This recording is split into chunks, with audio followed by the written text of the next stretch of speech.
স্বামী বিশেষ সময় অক্ষম হলে স্ত্রীর করণীয় কি হবে?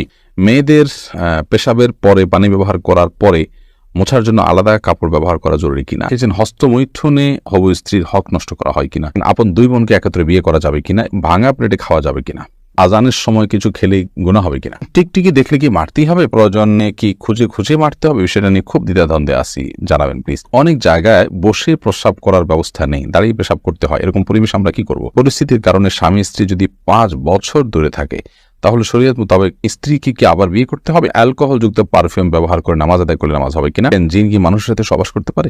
স্বামী সিগারেট খেলে ওয়াইফের করণীয় কি? নামাজের সময় পাশ দিয়ে কেউ গেলে বা আসলে আমার আম্মু নামাজের ভেতরই তাকায়, এতে নামাজের কোনো সমস্যা হবে কিনা? শীতের দিনে টাকনোর নিচে কাপড় পরা যাবে কিনা? চলুন আপনাদের যে সমস্ত প্রশ্ন ইতিমধ্যে চলে আসছে সেগুলোর উত্তর দেওয়ার পালায় আমরা প্রবেশ করি। ফয়সাল আহমেদ আপনি লিখেছেন, টিকটিকি দেখলে কি মারতেই হবে, প্রয়োজনে কি খুঁজে খুঁজে মারতে হবে, বিষয়টা নিয়ে খুব দ্বিধাদ্বন্দ্বে আছি, জানাবেন প্লিজ। না, খুঁজে খুঁজেই আপনাকে মারতে হবে এমন কিছু কোনো বাধ্যবাধকতা নেই, বরং আপনার চোখে পড়েছে উপদ্রব করে আপনি মারবেন, কিন্তু এটার জন্য আপনি খুঁজে খুঁজে বেড়াবেন, এটার পিছিয়ে পিছিয়ে ঘুরে বেড়াবেন, আপনার অনুসন্ধান করে বেড়াবেন, এই কথা হাদিসে বলা হয়নি।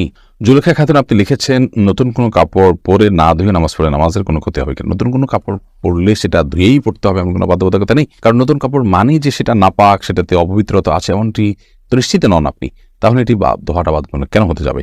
তবে হ্যাঁ, আপনারা যদি নতুন কাপড় কেনার পর দেখলেন যে সেখানে কোনো নাপাক আছে, তাহলে ওই জায়গায় সেই নাপাকটা ধোয়াটাই হলো আবশ্যক। অতএব শরীর দৃষ্টিকোণ থেকে নতুন কাপড় ধুয়ে পড়তে হবে এমন কোনো বাধ্যবাধকতা নেই।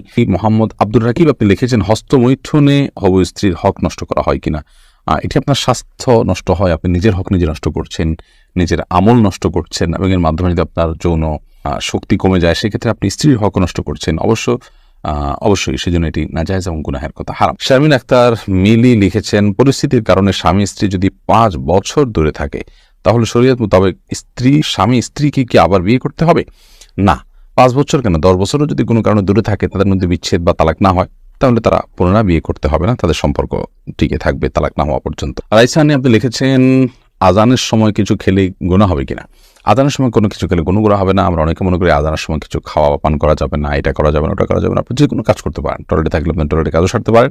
তবে আপনি যখন টয়লেটে নাই, পবিত্র জায়গায় আছেন বা স্বাভাবিক অবস্থা আছেন, তখন আপনি আজান শুনলে আজানের জবাব দেওয়ার চেষ্টা করবেন, এটা হলো মূল কথা। খেতে গেলে খাওয়ার ফাঁকে ফাঁকে আপনি আজানের দেওয়ার চেষ্টা করবেন, কিন্তু আজান হলে কিছু খেতে পারবেন না এমন কোনো কথা নেই। এখানে বিষয় হলো জবাব দেওয়ার চেষ্টা করবেন যদি আপনি পবিত্র জায়গায় থাকেন। নূর কদর এআইডি থেকে লিখেছেন, স্বামী সিগারেট খেলে ওয়াইফের করণীয় কি? ওয়াইফে তাকে বোঝাবেন, যথাসম্ভব নিজে না পারলে অন্য কাউকে দিয়ে বোঝাবেন, আল্লাহর কাছে দোয়া করবেন, তারপর তিনি যদি ফিরে না আসেন একান্ত তার গুনাহ হবে, ওয়াইফ অন্তত দায়মুক্ত হলেন। রোহান আপনি এর দিকে লিখেছেন, শীতের দিনে টাকনোর নিচে কাপড় পরা যাবে কিনা? সর্বাবস্থায় টাকনোর নিচে কাপড় পরা হারাম, বিশেষ করে জামা জুব্বা চাদর এবং এ জাতীয় যেগুলো উপর থেকে মানুষ নিচের দিকে যায় আর কি, আর যেগুলো নিচের দিক থেকে উপরের দিকে থাকে এবং নিচ থাকেই টাকনোর নিচে, যেমন মোজা, তারপর এমন কোনো জামা যেটা মোজার সাথে জামার সাথে অ্যাটাচড, আলাদা করে খোলার কিছু নেই, সেগুলোর কথা ভিন্ন হিসাব। বাকি শীতের অজুহাতে টাকনোর নিচে পোশাক পরা যায়, তাই প্রয়োজন মোজা পরিধান করবেন। প্রজাপতি নীর এআইডি থেকে আপনি লিখেছেন, ভাঙা প্লেটে খাওয়া যাবে কিনা? ভাঙা প্লেটে খাওয়া যাবে, কোনো অসুবিধা নেই। ভাঙা আয়নায় মাথা চেহারা দেখা যাবে, সেটাতে কোনো অসুবিধা নেই। আমরা অনেকে মনে করি ভাঙা প্লেটে খাওয়া যাবে না, ভাঙা আয়নায় চেহারা দেখা যাবে না, এটা নিছকই আমাদের সামাজিক কুসংস্কার। ভাঙা প্লেটে ভাঙা অংশে জীবাণু থাকতে পারে, সেজন্য আপনি ওইটাতে খেলে অস্বাস্থ্যকর হতে পারে, সেটা তো আপনার একান্ত স্বাস্থ্যগত বিষয়, বাট সেটাও তো নিশ্চিত নয়। বিধায় ভাঙা প্লেটে খেলে যে গুনাহ হয়ে যাবে বা নাজায়েজ হবে, ওটা সেরকম নয়, এবং ভাঙা আয়নায় চেহারা দেখলে কোনো অসুবিধা হবে না। আরিফ রহমান আপনি লিখেছেন, আপন দুই বোনকে একত্রে বিয়ে করা যাবে কিনা? এই বিষয়ে ইসলামিক বিধানকে সম্পূর্ণ হারাম। আপন দুই বোনকে একসাথে বিয়ে করা যাবে না, এমনকি পৃথক করে বিয়ে করা যাবে না। এক বোন স্ত্রী থাকাকালীন সময় অন্য বোনকে বিয়ে করা যাবে না, অর্থাৎ এট এ টাইম দুজন বোন কারোর স্ত্রী হতে পারেন না, এটি হারাম। শুধু এটি নয়, এমন দুজন নারীকে একসাথে স্ত্রী হিসেবে রাখা যাবে না যেই দুজন নারীর একজন পুরুষ হলে আরেকজনের সাথে তাদের নিজেদের বিয়ে জায়েজ হতো না, এরকম সম্পর্কের দুজন নারীকে একসাথে স্ত্রী হিসেবে রাখা জায়েজ নয়। হ্যাঁ, একজনকে বিয়ে করেছেন, তার সাথে বিচ্ছেদ হলো বা তিনি মারা গেলেন, তারপর অন্যজনকে বিয়ে করেছেন, তারপর সেটি জায়েজ আছে। বিলকিস বেগম আপনি লিখেছেন, মেয়েদের পেশাবের পরে পানি ব্যবহার করার পরে মোছার জন্য আলাদা কাপড় ব্যবহার করা জরুরি কিনা? না, আলাদা কাপড় ব্যবহার করা জরুরি না। পানি ব্যবহার করার পরে যদি নাপাক দূর হয়ে গেছে মনে হয়, তাহলে সেটি যথেষ্ট, আলাদা করে কাপড় ব্যবহার করার প্রয়োজন নেই। আশফাকুর রহমান আপনি লিখেছেন, স্মৃতিশক্তি কিভাবে বাড়ানো যায়? আমার তেমন কিছুই মনে থাকে না, একদিকে পড়ি অন্যদিকে ভুলে যাই। আল্লাহ মাফ করুন, যদি এই পরিস্থিতি হয় তাহলে সেক্ষেত্রে প্রথমত গুনাহ এবং অপরাধ এবং পাপের কাজগুলো আপনার পরিহার করে চলা উচিত, বিশেষভাবে যত্ন সহকারে। সেই সাথে আল্লাহ তাআলার কাছে দোয়া করা উচিত স্মৃতিশক্তি বাড়ানোর জন্য। শেখ রোকনুজ্জামান লিখেছেন, অনেক জায়গায় বসে প্রস্রাব করার ব্যবস্থা নেই, দাঁড়িয়ে পেশাব করতে হয়, এরকম পরিবেশ আমরা কি করব? যদি কোনো প্রকার ব্যবস্থা না থাকে এবং দাঁড়িয়ে পেশাব করা ছাড়া নিরুপায় থাকেন, তাহলে আপনি অবশ্যই দাঁড়িয়ে পেশাব সেখানে করতে পারেন, যেহেতু আপনি নিরুপায়। কিন্তু নিয়মিত অভ্যাস বাড়ানো সঠিক নয়, কারণ নবী করিম সাল্লাল্লাহু আলাইহি ওয়াসাল্লাম বসেই সবসময় পেশাব করতেন। তবে বিশেষ একবার তিনি দাঁড়িয়ে পেশাব করেছেন এবং সেটি কারণ ছিল এমন একটা জায়গায় তিনি গেছেন যেখানে ময়লা আবর্জনা চতুর্দিকে ফেলেছে মানুষ এবং সেখানে বসার মতো কোনো জায়গা ছিল না, সেজন্য তিনি সেখানে দাঁড়িয়ে পেশাব করেছেন। তন্নি আইডি থেকে আপনি লিখেছেন, নামাজের সময় পাশ দিয়ে কেউ গেলে বা আসলে আমার আম্মু নামাজের ভেতরই তাকায়, এতে নামাজের কোনো সমস্যা হবে কিনা? না, অবশ্যই তার দিকে তাকানো উচিত নয়, কারণ সালাতরত অবস্থায় কেউ যাচ্ছে তার দিকে আপনি তাকানোটা আপনার সালাতের যে খুশু এবং খুদু তার বরখেলাফ হয়।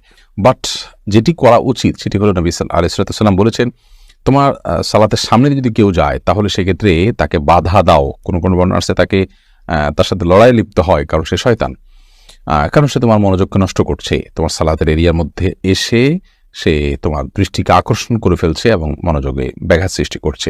এই জন্য তাকে বাধা দিতে বলা হয়েছে। সেই বাধার অংশ হিসাবে এরকম হাত দিয়ে তাকে ইশারা দিয়ে দেওয়া যেতে পারে যদি সে টের না পায়। আর এর বাইরে তার দিকে তাকিয়ে থাকলে তো কোনো লাভ নাই, বিধায় তাকিয়ে নিজের সালাতের মনোযোগ নষ্ট করার তো কোনো যৌক্তিকতা নেই, বিধায় আপনার আম্মাকে বলতে হবে এই কাজটি করা যাবে না। এরপর মিনহাজউদ্দিন লিখেছেন, অ্যালকোহলযুক্ত পারফিউম ব্যবহার করে নামাজ আদায় করলে নামাজ হবে কিনা? জায়েজ হয়ে যাবে, বিশেষ করে যে অ্যালকোহল আমরা ব্যবহার করি, এখানে যে পারফিউম ব্যবহার করি এটা যে অ্যালকোহল থাকে এটা কেমিক্যাল, এটা খাবার মানে যেটা পানীয় অ্যালকোহল মদ সেটা এটা না, এটা কেমিক্যাল মাত্র। তারপরেও সালাতের কিছুটা আগে ব্যবহার করলে বাষ্প হয়ে অ্যালকোহলটা উড়ে যাবে, তারপর সালাতে করবেন, সেটা সবচেয়ে সেফ এবং নিরাপদ। ইচ্ছে ডানা এআইডি থেকে আপনি লিখেছেন, স্বামী বিশেষ সময় অক্ষম হলে স্ত্রীর করণীয় কি হবে? স্বামী যদি অক্ষম হয় পুরোপুরি এবং স্ত্রী যদি তার যে চাহিদা আছে এটি পূরণ না হওয়ার কারণে তিনি গুনাহে এবং পাপে লিপ্ত হয়ে যেতে পারেন এমন আশঙ্কা তৈরি হয়, তাহলে সেক্ষেত্রে অবশ্যই সে স্বামী থেকে তিনি বিচ্ছেদ নেবেন। যদি সেটা চিকিৎসার অযোগ্য হয়, চিকিৎসার যোগ্য হলে সেটার জন্য অবশ্যই তিনি সময় দিবেন, সুযোগ দিবেন, চেষ্টা করবেন নিজে। যদি তারপরও কোনো উপায় না থাকে এবং চিকিৎসার অযোগ্য হয়, তাহলে সেক্ষেত্রে তিনি সেখান থেকে বিচ্ছেদ নিয়ে অবশ্যই অন্যত্র বিয়ের উদ্যোগ গ্রহণ করতে পারেন, শরিয়া সেই অধিকার তাকে দিয়েছে। এরপরে মোহাম্মদ বেলাল হোসেন লিখেছেন, জিন কি মানুষের সাথে সবাস করতে পারে? জিন মানুষের স্ত্রী মিলনে মানুষের সাথে সামিল হতে পারে বলে বিভিন্ন বর্ণনা থেকে বোঝা যায়। বিশেষ করে যখন বিসমিল্লাহ কেউ পাঠ না করে তখন জিন সেখানে সামিল হয়, খুব ভয়াবহ কথা অবশ্য। তো এই জন্য মুসলমান সব ক্ষেত্রেই, শুধু এটি নয়, আপনার খাওয়া দাওয়াতে জিন সামিল হতে পারে, ঘুমের সময় বাসা। আমাদের এই ভিডিওটি যদি আপনার ভালো লেগে থাকে তাহলে ভিডিওতে একটি লাইক দিতে পারেন এবং আপনার প্রিয়জনদের সাথে শেয়ার করতে পারেন, এবং এইরকম আরও ভিডিও পেতে আমাদের ইউটিউব চ্যানেলটি সাবস্ক্রাইব করে পাশে থাকা বেল আইকনটি অন করে দিন।